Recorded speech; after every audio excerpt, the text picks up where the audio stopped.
The first arrow struck the anvil 3 inches from Seth Ramsey's hand, and he did not so much as flinch. "Next one takes your fingers, Smith," called the orc warrior from atop the canyon rim, his bow already knocked with a second shaft.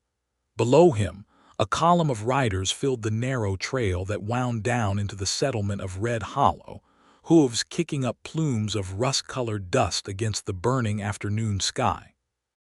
At the head of that column, mounted on a black warhorse with a hide saddle worked in bronze studs, rode Vola Steeljaw. Seth set down his hammer slowly, deliberately, the way a man sets down a weapon he intends to pick back up. He was broad through the shoulders from years at the forge, his forearms lined with old burned scars, his sandy hair damp with sweat and plastered to his forehead. He did not run.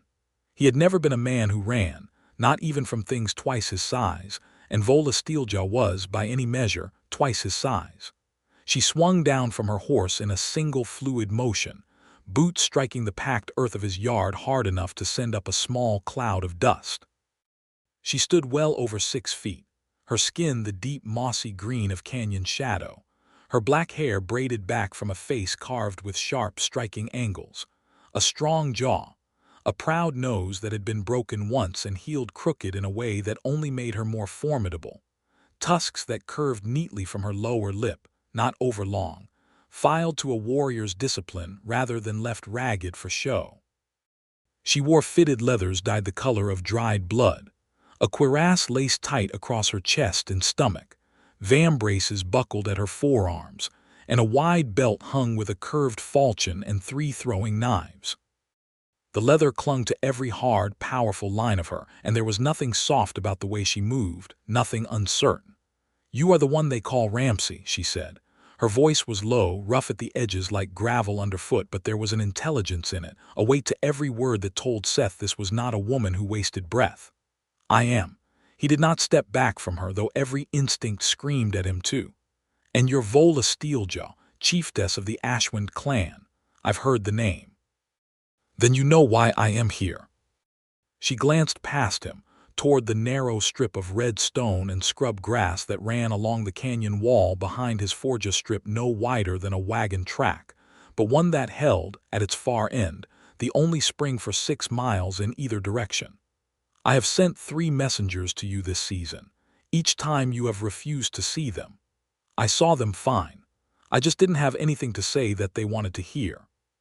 Seth folded his arms, feeling the ache in them from a full day's hammering, feeling the eyes of half the settlement now gathering at a careful distance behind fences and porch rails to watch.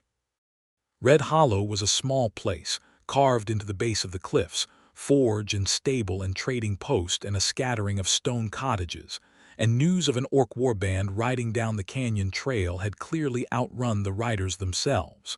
The spring land isn't for sale, not for gold, not for cattle, not for anything your clan's got to offer.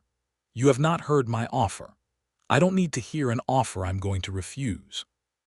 Something flickered across her face, then not anger, though anger simmered close beneath it, but something closer to surprise, as if she had expected him to fold the moment her riders crested the canyon rim, as every other trader and smallholder in this stretch of borderland had folded before her. Vola Steeljaw was not a woman men said no to twice. "Do you know what that spring means to my people?" she asked, and her voice had dropped, gone quieter, more dangerous for it. "The Ashwind have held the high plateau above this canyon for 3 generations. This last year the rains have failed. Our herds are dying. Our children go without. There is water enough in that spring to save us, and you let it run to waste on a strip of dirt you use for nothing but drying laundry. It's not wasted. It's mine." Seth met her eyes, dark and fierce and rimmed with old grief he could not name but somehow recognized, and he did not look away. "That spring house was the last thing my father built before he died.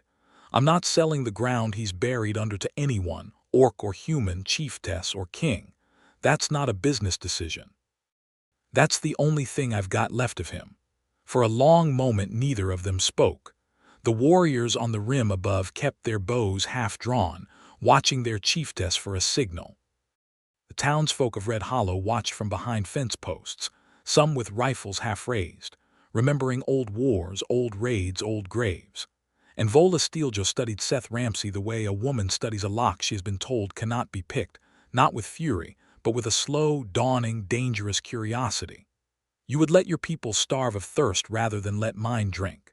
Someone in the crowd called out, an old accusation dressed as a question, and murmurs rose among the settlers, uneasy, resentful. Nobody's starving of thirst, Seth said without turning. There's water enough for both if anyone bothered to build a second channel instead of trying to buy the whole spring outright and lock the rest of us out of it. He looked back to Vola. That's the real trouble, isn't it? You don't want to share the water. You want to own it. Same as every trader who's come sniffing around this canyon since I was a boy. Vola's jaw tightened. For the span of 3 heartbeats, Seth genuinely believed she might draw the falchion at her hip and end the conversation with steel instead of words. Then, astonishingly, the corner of her mouth curved just slightly into something that was not quite a smile, but was closer to one than anything he had expected from a woman who had ridden down a canyon trail with a war band at her back. "No man has told me no in 11 years, she said. "Then it was past time somebody did." She laughed then, short and sharp, a sound that seemed to startle even her own warriors on the rim above. "You have courage, Smith, or you have no sense at all." "I have not yet decided which." "Maybe both," Seth said. "Wouldn't be the first time." Vola studied him a while longer, her dark eyes tracking over the burn-scarred forearms, the soot-streaked apron, the stubborn set of his jaw, and something in her calculating expression shifted, settled, resolved. "Then hear new terms," she said, "since the old ones do not move you." She stepped closer, close enough that Seth had to tilt his head back to hold her gaze, close enough that he could smell leather and wood smoke and something underneath that was warm and living and entirely her own. "I will not buy your spring with gold you clearly do not want. I offer myself instead. A bond between us, sealed before both our peoples Ashwind and Red Hollow, Orc and human. Not ownership of the land, Smith, a joining of it. What is yours remains yours. What is mine remains mine. But the water flows to both, and no clan council, no settler assembly, no fool with an old grudge can ever tear that apart, because it will not be a treaty on parchment that can be burned. It will be a marriage." The crowd behind the fences went utterly silent. Seth stared at her, certain for one dizzy moment that he had misheard her entirely. "You're offering to marry me, a stranger. To get water rights for your clan. I am offering to marry the only man in 6 years of treaties and threats who has told me the truth to my face, instead of what he thought I wanted to hear." Vola's chin lifted, proud, unshaken by the plain absurdity of what she had just said in front of 2 entire watching settlements. "That is worth more to me than gold, Smith. I have had gold offered to me my whole life. I have never once had honesty offered instead." "This is insane," Seth said, though he found to his own quiet horror that his heart was hammering harder than it had any right to. "Perhaps." Vola's eyes did not waver from his. "Consider it, Seth Ramsey. I do not ask for an answer before sundown.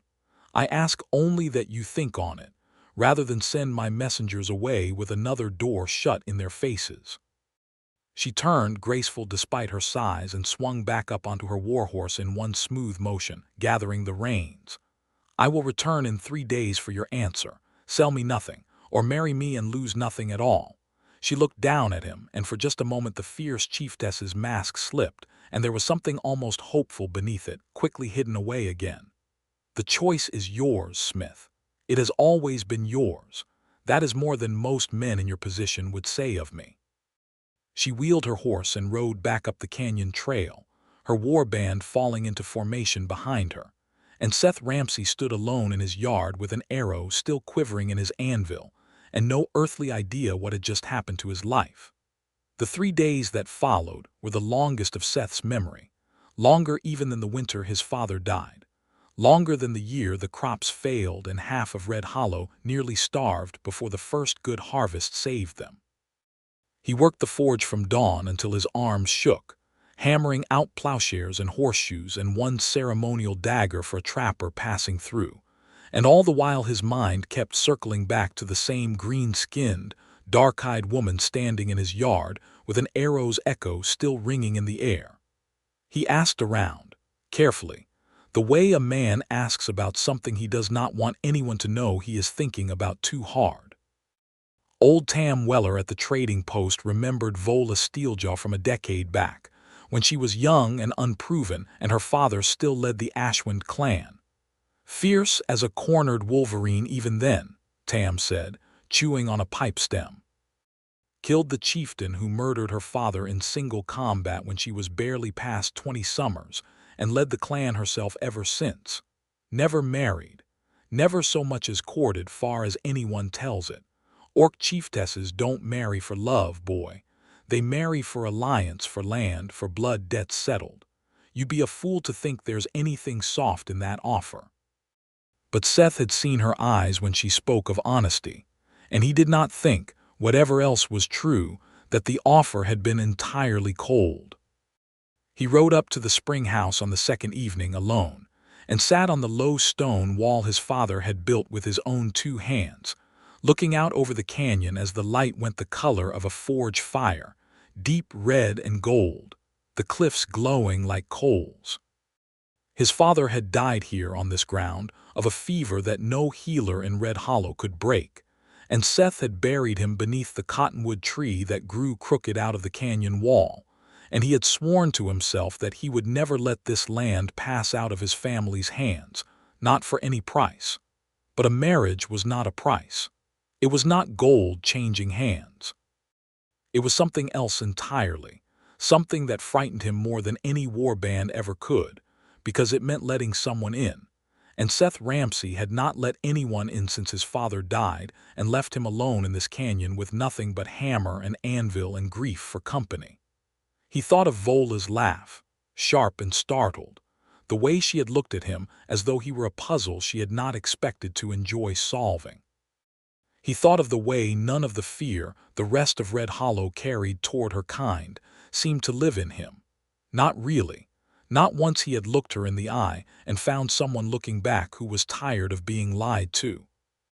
On the third day, she returned exactly as she said she would, riding down the canyon trail alone this time, without her warband, her falchion still at her hip but her hands empty and open at her sides as she reined in before his forge.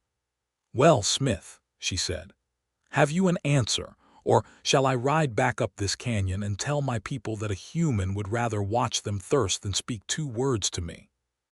Seth set down the tongs he had been holding, wiped his hands on his apron, and walked out to meet her in the yard, the same yard where an arrow still stood buried in his anvil as a reminder of how this had all begun. "I have an answer," he said. "It's not the one you rode down here expecting, and it's not the one you're going to like hearing either." Vola's expression did not change, but something in the set of her shoulders went very still, braced as though for a blow. "Say it then." "I'm not going to marry a stranger to solve a water dispute," Seth said, and watched her jaw tight, watched the fierce light in her eyes bank down into something colder, more guarded. "But I'm not going to say no outright either, because you're right about one thing. I don't want to watch anybody go thirsty, orc or human, and I don't think you're offering yourself because you actually want a husband you've spoken to exactly twice." "Then what," Vola said low, "are you offering instead?" "Time," Seth said. "Get to know each other properly. No war band standing over my shoulder, no whole settlement watching through their fence rails. If after that you still want to stand before both our peoples and say the words, I'll say them back. And if you don't, I'll build that second channel myself, free of charge, and your clan can drink from it whether we ever marry or not. Either way, nobody in this canyon goes thirsty." That was never really the question, was it?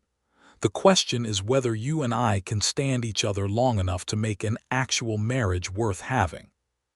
For a long moment Vola Steeljaw simply looked at him, and something in her face that had been braced for rejection slowly, cautiously, unclenched. "That," she said at last, "is the strangest counteroffer I have ever received in 11 years of treaties." "Maybe," Seth said, "but it's an honest one." She swung down from her horse again, slower this time, and stood before him in the fading light, close enough that he could see the small scars along her jaw, the old burn mark on the back of one hand, the tired lines at the corners of eyes that had clearly seen more war than any woman her age should have to carry. "Very well, Smith. Time, then. But I do not intend to waste it pretending I feel less than I do. I told you the truth in front of my own warriors. I will not begin lying to you now for the sake of your comfort." "I wouldn't want you to," Seth said, and meant it, and something passed between them in that moment that neither of them had a name for yet, but both of them felt all the same. The days that followed did not unfold the way Seth expected marriages, even strange ones, to unfold. Vola did not court him with soft words or gifts of flowers, because there were no flowers worth speaking of in a canyon of red stone, and soft words were not. He came to learn quickly any part of her nature. Instead, she rode down from the plateau every few days and worked beside him at the forge, learning the trade with a fierce, focused hunger that startled him. "Show me," she said the first time, standing in his workshop with her arms crossed over her cuirass, watching him fold a length of heated steel. "How does a man make a blade that does not shatter on the first strike? My clan smiths have never mastered the folding the way southern steel is folded." "You want a lesson in bladesmithing," Seth said, "or you want an excuse to stand close enough to watch my hands work?" Vola's tusked mouth curved, slow and dangerous. "Perhaps both, Smith." "Is that not the same answer you gave me in my own words 3 days past?" He laughed, surprised into it, and found that once he started he did not want to stop, and that made him look at her again more closely, and see the way her eyes had softened at the sound of his laughter, just slightly, just enough that he noticed. He taught her to fold steel that afternoon, guiding her large, scarred hands over the hammer, feeling the heat of the forge between them and the heat of something else entirely that neither of them named aloud. She was a quick study, precise, patient in a way that surprised him given the ferocity he had first met her with, and by the time the sun dropped behind the canyon rim they had forged together, a small hunting knife with a blade that rang true and clean when he flicked his thumbnail against it. "This is good work," Vola said, turning the blade over in the last of the light, admiring the temper lines along the steel. "Better than anything my clan smiths produce." "You've got a good hand for it," Seth said. Surprised, given you're better known for taking heads off with a falchion than shaping steel with a hammer. "Chieftess must know many things," Vola said, "if she wishes to keep her people fed and her clan whole. I did not come to lead the Ashwin by being only a warrior smith. I came to lead them by being whatever they most needed, in whatever hour they needed it." She looked at him sideways, something unguarded flickering across her face before she caught it and smoothed it away. "Perhaps that is why I did not simply take your spring by force when I could have. I did not want a broken people beneath me. I wanted allies, family if it could be managed." A pause. "I still want that, Seth Ramsey, more now than I did 3 days ago." Seth's chest went tight and warm at once, an unfamiliar feeling he had not carried since before his father died. "You're not what I expected," he admitted. "When I heard Orc Chieftess riding down the canyon with a war band, I expected a woman looking to take what she wanted by force and be done with it. And instead you found a woman who asked first," Vola said, "because it turns out that is not weakness, whatever the old stories claim. It is simply a different kind of strength." She set the finished knife down on the anvil between them, and for a moment her hand rested near his, not quite touching, the heat of the dying forge coals still glowing between them. "I am not accustomed to wanting to stay in one place for long, Smith, and yet I find myself in no hurry to ride back up that canyon tonight." "Then don't," Seth said, before he could stop himself, and Vola's dark eyes lifted to his, searching, and whatever she found there seemed to satisfy something long guarded in her, because she did not leave that night, not until the moon was high over the canyon rim, and when she finally rode back up the trail toward the Ashwind camp, she left with a promise to return in 2 days' time, and Seth stood in his yard long after the sound of her horse's hooves had faded, feeling, for the first time in longer than he could remember, something other than lonely. But the canyon that held Red Hollow held more than water disputes and slow-blooming romance, and trouble arrived, as it always did in that hard borderland, without warning or mercy. It came 8 days later, in the gray hour before dawn, when a rider from the Ashwind camp thundered down into Red Hollow shouting for the smith. Seth stumbled out of his cottage half-dressed to find the young warrior, one of Vola's own scouts, a lean orc named Grask, half fallen from his exhausted horse, blood on his sleeve and terror in his eyes. "The Tuskstone," Grask gasped. "It is gone, stolen in the night from the chieftess's own tent." Seth did not know what the Tuskstone was, not yet, but he understood the word gone, and he understood the look on Grask's face, and he was already reaching for his boots. "Where's Vola?" "Riding the ridge line with half our warriors, hunting the trail. She sent me to warn Red Hollow, because already there are voices in the clan saying it was your people who took it, that the humans of Red Hollow stole into our camp to break the peace before it could ever be sealed." By mid-morning, the whole canyon knew that something precious had been stolen from the Ashwind clan, and by midday Seth understood exactly what that something was, because Vola told him herself, riding down into Red Hollow with a face carved from stone and fury both. "The Tuskstone is the horn of the first chieftain of the Ashwind clan," she said, standing in Seth's yard once more, though this time there was no arrow in the anvil, only the terrible stillness of a woman holding back rage by will alone.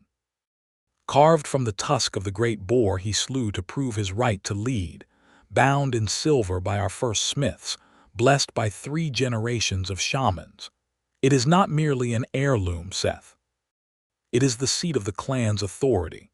Without it in Ashwind hands, any rival within the clan may claim my leadership is cursed, that the ancestors have withdrawn their blessing.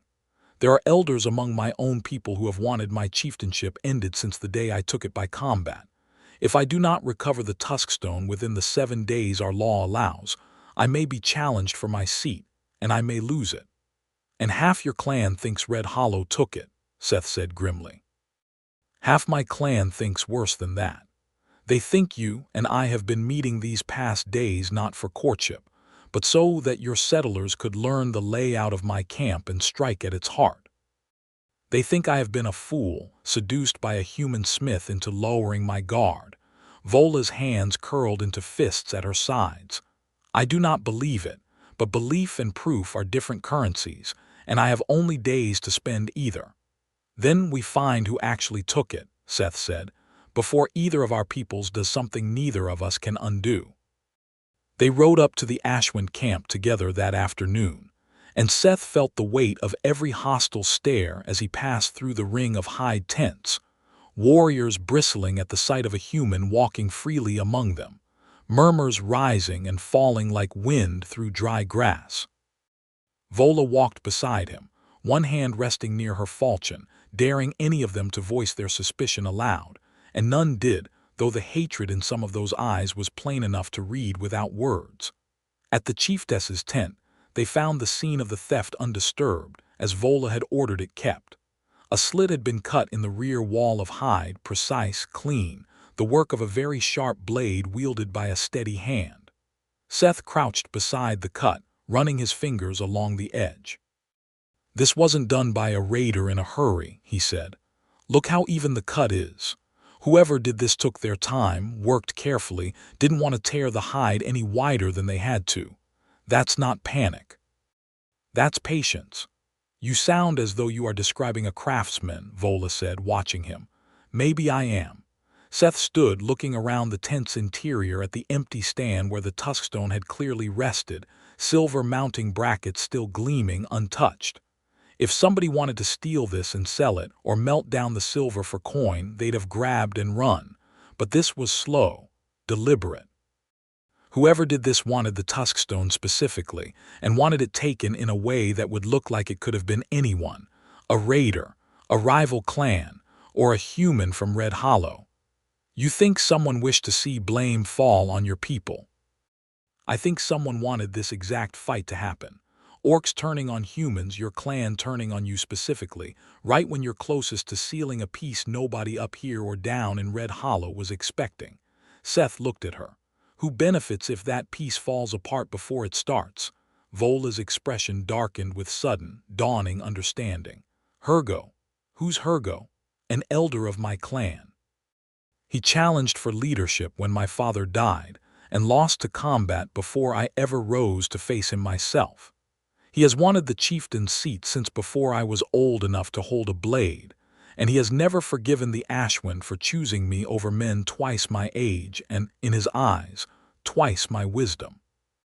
If the Tuskstone is lost during my chieftainship, and if that loss can be blamed on a peace I sought with humans, he need not challenge me in combat at all.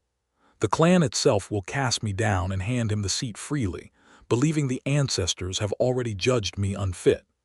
Then we find the Tuskstone before your 7 days run out, Seth said, and we find out exactly whose hands cut that hide. It took 3 days of careful searching, careful questioning, careful watching, before the trail led them to a narrow side canyon 2 miles east of Red Hollow, where a trader's camp had been pitched in secret among the rocks. Not Ashwind, not Red Hollow, but a small band of border smugglers who dealt. Seth learned from a frightened stable boy paid handsomely for information, in relics and old magic sold to collectors far to the south, men who cared nothing for orc law or human law both, only for gold. Hergo paid them, Vola said grimly, crouched beside Seth on the ridge above the smugglers' camp, watching 4 men move crates between 2 covered wagons in the gathering dusk. He could not risk being seen taking the Tuskstone himself, but he could pay outsiders to do it, and outsiders to sell it far from Ashwind land before anyone thought to look for it so close to home. Then we take it back tonight, Seth said, before those wagons roll out at first light and that horn ends up in some southern lord's trophy room forever. It should have been simple. It was not. The smugglers were armed, and desperate men paid to disappear stolen goods fight hard when cornered, and the fight that broke out in the smugglers' camp that night was brief and brutal, Vola's falchion flashing silver in the firelight, Seth wielding a smuggler's own dropped axe with more determination than skill.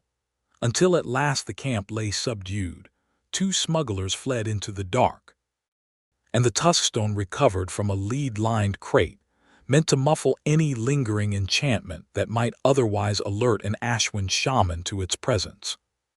But their victory lasted only until dawn, when Hergo himself arrived at the head of a dozen loyal warriors, having learned somehow, impossibly, that his hired thieves had been intercepted, and that the chieftess herself had recovered the relic with a human smith at her side.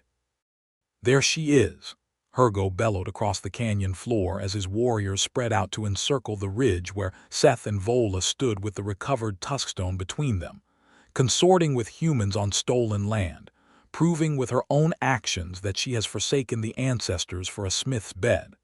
"I say the Tuskstone's return changes nothing. I say she is unfit, and I claim the chieftain's seat by right of challenge." "You will have to prove that claim in combat, old man, as our law demands," Vola called back, though Seth could see the tension coiling through her shoulders, the war band arrayed below them far outnumbering the handful of loyal Ashwind scouts who had ridden with her. "I do not need combat," Hergo sneered, "when I have a dozen spears and you have none. Give me the Tuskstone, chieftess, and perhaps I let the human live." It was Grask, at Vola's side, who spotted the narrow rope bridge spanning the gorge behind them, the only path that might carry them beyond the reach of Hergo's spread warriors before they closed the ring entirely, and it was Seth who understood, in the space of a single racing heartbeat, that there was no time left for anything but the wildest option available to them. "The bridge," he said, "now," and Vola did not hesitate, did not question him, only seized his hand in her own powerful grip and ran. They reached the rope bridge with Hergo's warriors already surging up the ridge behind them, arrows hissing past close enough that Seth felt the wind of one against his cheek, and the bridge itself, old and half-rotted, swayed dangerously over a gorge that dropped 40 feet to a rushing spring-fed river below. "It will not hold both our weights across its full length," Vola shouted over the wind and the shouting warriors closing behind them. "The far ropes are frayed. I saw it when we crossed here yesterday." Then we don't cross it, Seth shouted back, already understanding what she meant, already feeling his heart slam against his ribs at what came next. We jump. There was no time to argue the madness of it. Hergo's warriors were nearly on them, and the gorge yawned below, the river a churning ribbon of white and green 40 feet down, and Vola Steeljaw, chieftess of the Ashwind, warrior who had never in 11 years shown fear before any enemy, looked at Seth Ramsey with something raw and unguarded in her dark eyes. "If we die," she said, "I do not regret the days I spent choosing you." "We're not dying," Seth said, and seized her hand tighter, and together, with Hergo's furious shout ringing behind them and an arrow splitting the rope bridge's rail not a foot from where they had stood a heartbeat before, they ran the last few steps to the gorge's edge and leapt. The fall seemed to last forever and no time at all, the wind screaming past them, the river rushing up to meet them, Vola's grip on his hand never once loosening, and then the cold shock of water swallowed them both, dragging them under, the current fierce and merciless, and Seth kicked hard for the surface with his lungs burning, breaking free into air and light with Vola surfacing beside him a heartbeat later, gasping, alive.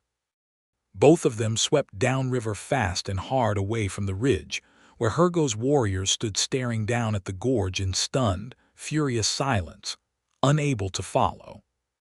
They dragged themselves onto a gravel bank a quarter-mile downstream, soaked and shaking and laughing, both of them, with the particular hysterical relief of people who should by any sane reckoning be dead and were instead impossibly whole.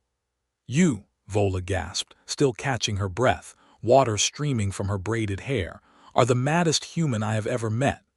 "You jumped too," Seth pointed out, equally breathless. "I jumped because you jumped, Smith, and because some fool part of me trusted you not to lead me somewhere that would kill us both."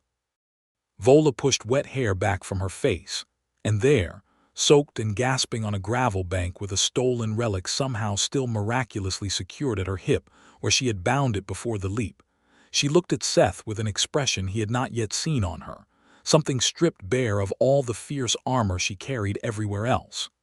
"No man has ever made me feel less alone in a fight before you, Seth Ramsey. I did not know how much I wanted that until I had it." "I wasn't going to let you fall alone," Seth said and reached for her, and this time, soaked to the skin on a gravel bank with a war band somewhere behind them still hunting the gorge's edges for a way down, Vola Steeljaw closed the distance herself and kissed him. It was not gentle. It was not careful. It was the kiss of a woman who had spent 11 years guarding every soft thing inside herself behind walls of steel and duty, finally, deliberately, letting one single stone of that wall fall away. And Seth met her with everything he had, one hand rising to cradle the strong line of her jaw, feeling the press of her tusks against his lip, gentle despite their sharpness, feeling the fierce, desperate warmth of her mouth against his, as the river rushed past them, and the canyon walls rose red and gold around them both.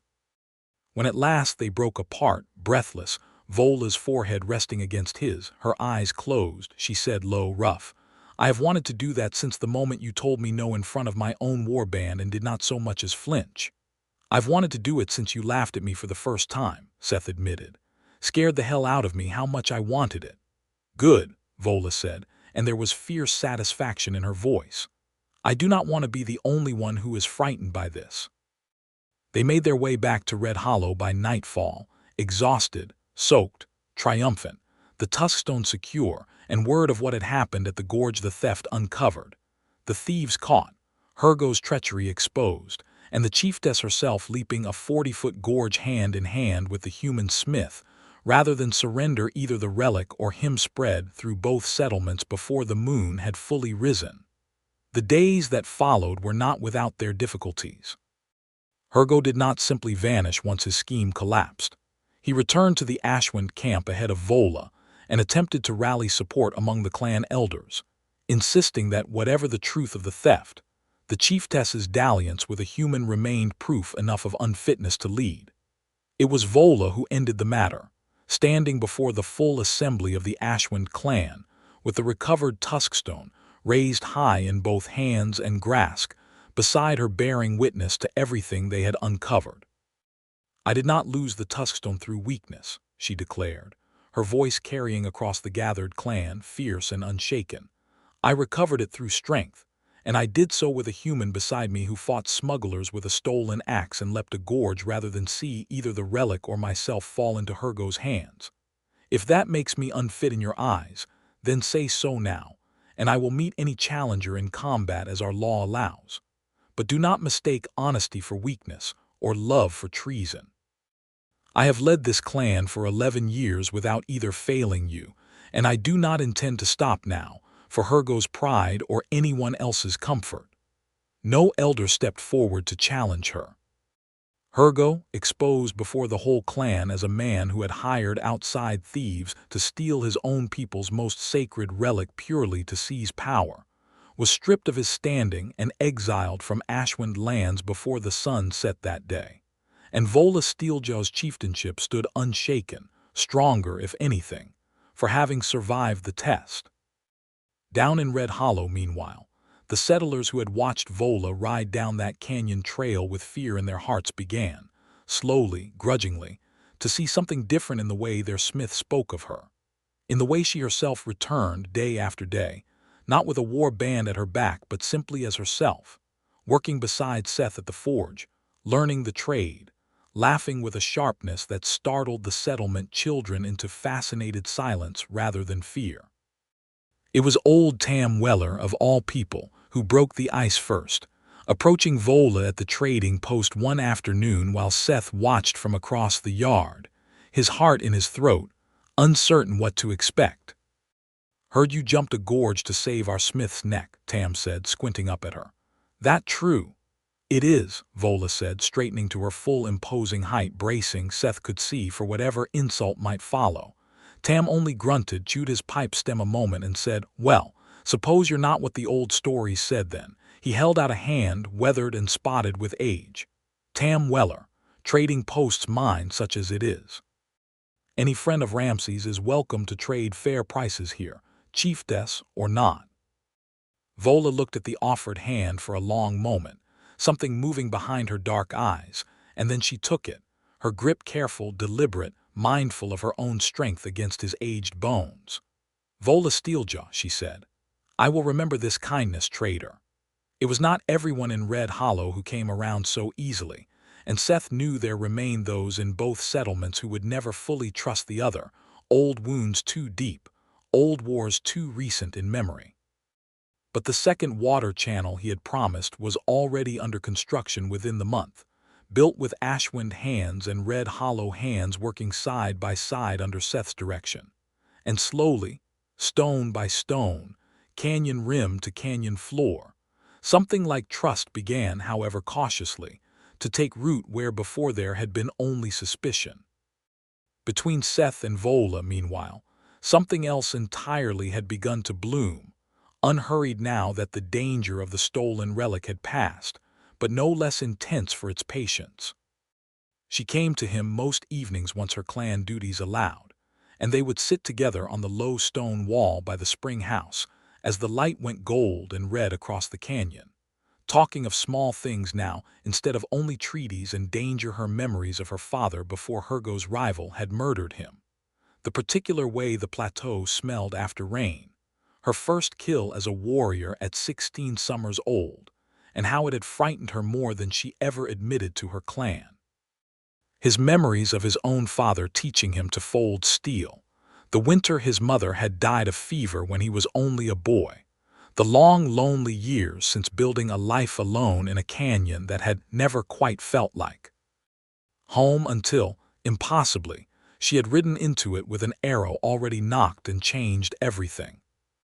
"I did not expect this," Vola admitted one evening, her head resting against his shoulder, an intimacy she had not permitted herself in the early days of their strange courtship, her guard lowered now by slow degrees, inch by careful inch, until Seth understood that every small closeness she allowed herself was a gift freely given by a woman who had spent most of her adult life unable to afford such softness. "I rode down this canyon prepared to bargain for water, Smith. I did not think to find a home in the bargain." "Neither did I," Seth admitted, pressing a kiss to her temple, feeling her lean into it, feeling the fierce warrior's tension in her shoulders ease just slightly just for him. "But I'm not sorry for it, not for one single moment of it." "Even the gorge?" Vola asked, a teasing note creeping into her rough voice. "Especially the gorge," Seth said, and meant it, because it had been in that cold, rushing water, gasping for breath on a gravel bank with death behind them and an uncertain future ahead, that he had understood, finally, fully, that whatever this was between them, it was worth every risk it had already demanded and every risk still to come. 3 weeks after the Tuskstone's recovery, on an evening when the canyon sky burned the particular deep orange that came only at the very end of the dry season, just before the first autumn rains, Vola arrived at Seth's forge not in her usual traveling leathers but freshly braided. A single silver ornament worked through her hair in the fashion Seth would later learn that Ashwind women wore when making formal declarations before their clan. "I have spoken with my elders," she said, standing in the yard where they had first met, where an arrow had once quivered in his anvil as a threat, and now stood mounted on the workshop wall as a strange, treasured memento of how far they had come. "They have given their blessing, chieftess or not, for me to bond myself to a human, provided the human in question agrees, and provided the bond is sealed properly before witnesses from both our peoples." She stepped closer, and there was no fierce mask now, no guarded warrior's calculation, only a woman standing bare before the man she had chosen, offering herself entirely, without armor, for the second and final time. "I told you once that I offered myself as the new terms for the land, Seth Ramsey. I did not mean it fully then. I meant it as a bargain, a clever solution to a stubborn problem. I mean it fully now, not as terms, as truth. I want to bond myself to you not because it solves a dispute over water, but because I cannot any longer imagine riding away from this canyon and leaving you behind in it. Will you have me, Smith? Not as a treaty, as a wife." Seth's throat closed around every word he might have said, and instead he simply crossed the yard and took her face in both his soot-stained hands, feeling her breath catch, feeling the fierce chieftess of the Ashwind clan tremble just slightly under his touch. "I've wanted to ask you the same thing for 2 weeks now," he admitted, "and been too much of a coward to say it first, for fear you'd laugh me out of the canyon." "I would never have laughed," Vola said, fierce and soft all at once. "I would have said yes before you finished asking." "Then say yes now," Seth said, "because I'm asking, properly. Vola Steeljaw, will you marry me?" "Yes," she said without hesitation, without a single moment's doubt. And when he kissed her this time it was slow and warm and certain, nothing at all like the desperate, gasping kiss on the gravel bank weeks before, but something steadier, something that spoke not of danger survived but of a future chosen, deliberately, by two people who had begun as strangers bargaining over a strip of red dirt and ended as everything to one another. The bonding itself took place a fortnight later, at the mouth of the canyon, where the spring's new second channel now ran clear and cold toward both the Ashwind Plateau and the fields of Red Hollow, witnessed by nearly the whole of both settlements, orc and human standing together in numbers that would have seemed impossible only 2 months before. Vola wore her fitted leathers still, the same deep blood red she had worn the day she first rode down the canyon trail with an arrow already nocked, though now a woven band of silver and copper, gift of the Ashwind clan smiths, circled one strong forearm in place of a war band's typical spoils. Seth wore his father's old good coat, mended carefully for the occasion, and held in his scarred hands the very first blade he and Vola had forged together, the small hunting knife with the clean, true ring, offered now not as a weapon, but as a bonding gift, in the tradition Vola had taught him, a blade made by both their hands to symbolize a life to be shaped by both their hands as well. "Before witnesses of both our peoples," Vola declared, her voice carrying strong and clear across the gathered crowd, "I, Vola Steeljaw, chieftess of the Ashwind clan, take Seth Ramsey as my bonded husband. Not for land, not for water, not for treaty, but because he is the only man who has ever looked at me and seen not a weapon to be feared or a prize to be won, but a woman worth knowing fully. I will defend him as I defend my own clan, all the days of my life, and I will let no one, human or orc, ever make him feel small or unwanted again, for he is mine, and I am fiercely, unshakably his. Seth, when his turn came, found his voice shaking with an emotion he had not felt so openly since before his father died. I, Seth Ramsey, take Vola Steeljaw as my bonded wife, he said, not because it settles a water dispute, and not because it was ever the easy choice, but because from the very first day she rode into my yard and refused to accept no for an answer, she has made me feel less alone than I have felt in more years than I care to count. I don't have clan lands to offer her, or gold, or anything grand. I have steel and steady hands, and a canyon full of red stone that I love more now that she loves it too. I will build with her whatever she needs building, defend whatever she needs defending, and love her every single day for exactly who she is, fierce and guarded and magnificent, for the rest of my life. When they sealed the bond in the old Ashwind way, palm pressed to palm, a thin ceremonial cut made across each of their forearms and bound together with a strip of leather so their blood mingled, sealing the promise in a manner no parchment treaty could ever rival, a great cheer rose from both gathered crowds at once, orc and human voices mingling in the canyon air in a way that would have seemed impossible only a season before, and Seth understood. Watching Vola's fierce, triumphant smile as she raised their joined hands high for both peoples to see, that whatever difficulties still lay ahead for two settlements learning to trust one another, this at least was settled beyond any doubt. He had refused to sell her the land she wanted, and in the refusing, he had somehow gained everything else instead.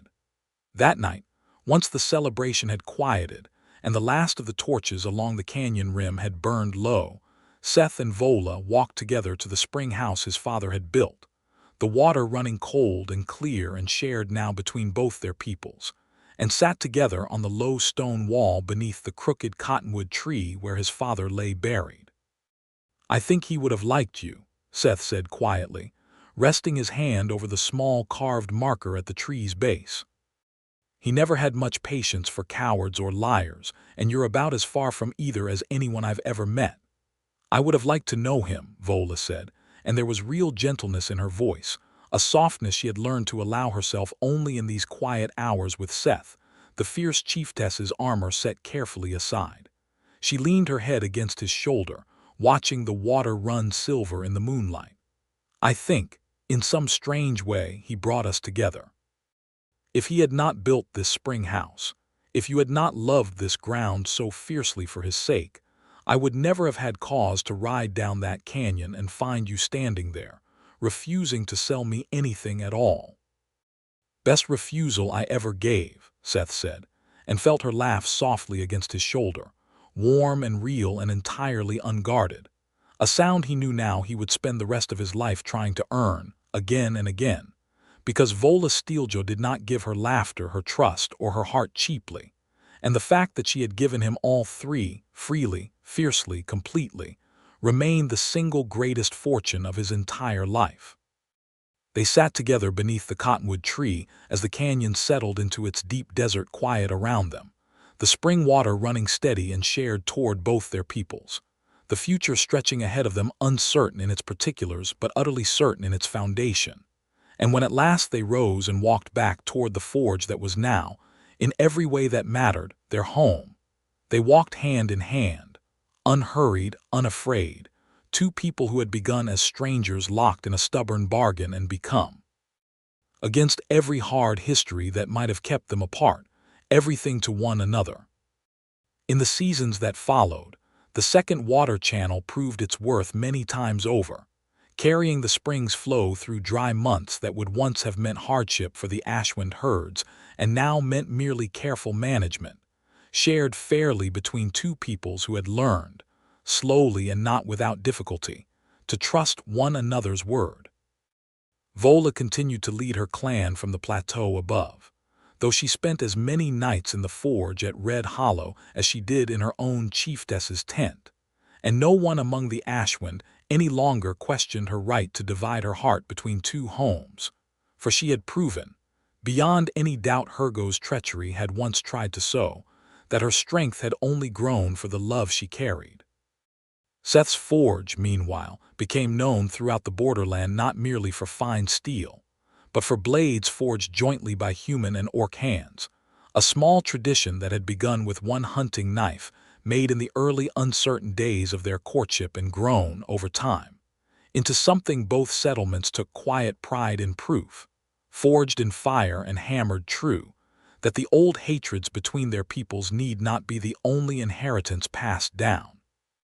And on quiet evenings, when the work was done, and the canyon burned gold and red with the setting sun, Seth Ramsey and Vola Steeljaw could still be found together on the low stone wall by the spring his father built, her head against his shoulder, his hand in hers, two people who had once stood as strangers across an arrow's flight and ended, by every measure that mattered, as equals, as partners, and as each other's whole and unshakable heart, walking forward into whatever the season still held. Together and never, ever alone again.